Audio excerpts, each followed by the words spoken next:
পশ্চিমবঙ্গ নির্বাচন নিয়ে বিস্তারিত জানাতে সেখান থেকে যুক্ত হচ্ছেন দীপক দেবনাথ। শেষ সময়ের নির্বাচনী প্রচারণা কেমন দেখছেন দীপক, এবং প্রচারণায় তারকাদের উপস্থিতি আলোচনায় উঠে এসেছে, এই বিষয়টি নিয়ে একটু জানাবেন।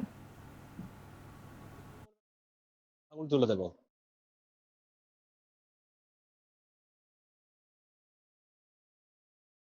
রাজ্যের দ্বিতীয় দফার নির্বাচন এবং দ্বিতীয় দফার নির্বাচনের যে শেষ নির্বাচনী প্রচারণা সেটি শেষ হচ্ছে কিন্তু আগামী 27 তারিখ, অর্থাৎ মাঝে মাত্র দুদিন। এই দুদিনের মধ্যে কিন্তু রাজ্যের যত দলগুলি আছে, রাজনৈতিক দলগুলি আছে, তারা কিন্তু নির্বাচনী প্রচারণা সারছেন। রাজ্যের যে শাসক দল তৃণমূল কংগ্রেস থেকে শুরু করে প্রধান বিরোধী দল বিজেপি, পাশাপাশি কংগ্রেস, সিপিআইএম, আইএসএফ অর্থাৎ ইন্ডিয়ান সেকুলার ফ্রন্ট বা আম জনতা উন্নয়ন পার্টি, যারা যারা প্রার্থী দিয়েছেন সেই সমস্ত দলের প্রার্থীরা কিন্তু নির্বাচনী প্রচারণা করছেন। যেহেতু আজকে ছুটির দিন, সরকারি ছুটির দিন রবিবার, তাই রবিবার সকাল থেকে কিন্তু প্রার্থীরা দাঁড়ে দাঁড়ে যেরকম ঘুরছেন, দাঁড়ে দাঁড়ে গিয়ে যেরকম জনসংযোগ করছেন, ঠিক প্রার্থীদের সমর্থনে কিন্তু তারও প্রচারকরাও আছেন। আপনি জানেন যে এই যে দফাটা, এই 29 তারিখে যেই দফা, সেই দফায় কিন্তু মুখ্যমন্ত্রী মমতা ব্যানার্জি তিনি নিজে প্রার্থী, তিনি ভবানীপুর আসনের প্রার্থী। পাশাপাশি তিনি অন্যান্য যে সমস্ত প্রার্থী আছে তাদের হয়েও কিন্তু প্রচারণা সারছেন। আজকেও ভবানীপুরে যেরকম প্রচারণা আছে এবং অন্য যে সমস্ত প্রার্থী তাদের হয়ে প্রচারণা সারছেন। এই মুহূর্তে রাজ্যে আছেন প্রধানমন্ত্রী নরেন্দ্র মোদী, তিনি কিন্তু বিজেপি প্রার্থী যারা আছেন তাদের সমর্থনে তিনি নির্বাচনী প্রচারণা নাচ্ছেন। বিজেপির কেন্দ্রীয় নেতা এবং বলিউড অভিনেতা মুচেন চক্রবর্তী, তিনি কিন্তু একটা প্রচারণায় আজকে আছেন।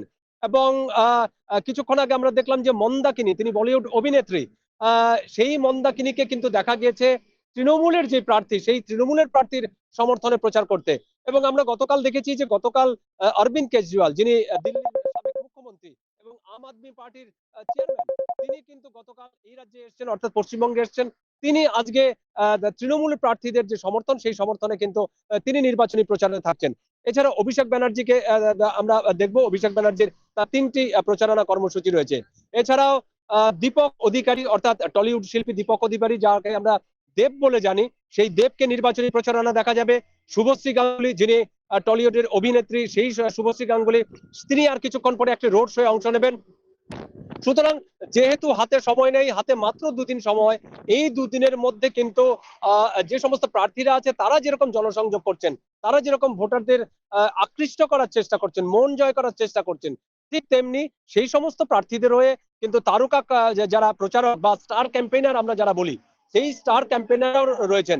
এবং ইতিমধ্যে একাধিক সভায় এই প্রধানমন্ত্রী থেকে শুরু করে, মুখ্যমন্ত্রী থেকে শুরু করে রাজনৈতিক দলের যারা শীর্ষ নেতৃত্ব তারা যেরকম আছেন, এবং দিল্লি থেকেও বেশ কিছু নেতা নেত্রী তারাও কিন্তু উড়ে আসেন। তবে সবচেয়ে যেটি উল্লেখযোগ্য সেটি হচ্ছে যে আম জনতা উন্নয়ন পার্টির যেরকম প্রচারণ চলে, এবং আম আদমি পার্টির যেই চেয়ারম্যান অরবিন্দ কেজরিওয়াল, তিনি কিন্তু রাজ্যে এসেছেন। তিনি এই প্রথম কিন্তু নির্বাচনী জনসভায় উপস্থিত থাকবেন, এবং সেটি রাজ্যের শাসক দল তৃণমূল কংগ্রেস, তাদের হয়ে নির্বাচনী প্রচারণা থাকবেন।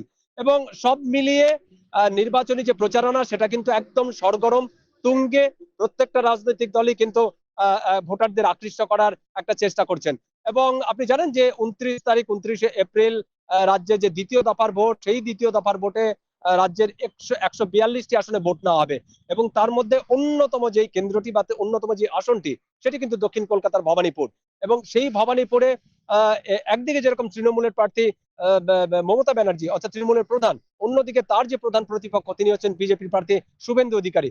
তো মমতা ব্যানার্জি তিনি যেরকম একদিনের সভা মিছিল করে বেড়াচ্ছেন, অন্যদিকে শুভেন্দু অধিকারীও কিন্তু মাটি কামড়ে পড়ে রেখেছেন। সব মিলিয়ে দুদিন মাত্র সময়, সেই দুদিনে কিন্তু প্রত্যেকটা নির্বাচনী যে প্রার্থীরা আছে তারা কিন্তু মাঠে নেমে পড়েছেন। রাত্রি পশ্চিমবঙ্গ নির্বাচন নিয়ে বিস্তারিত জানাতে আমাদের সঙ্গে কলকাতা থেকে যুক্ত ছিলেন দীপক দেবনাথ।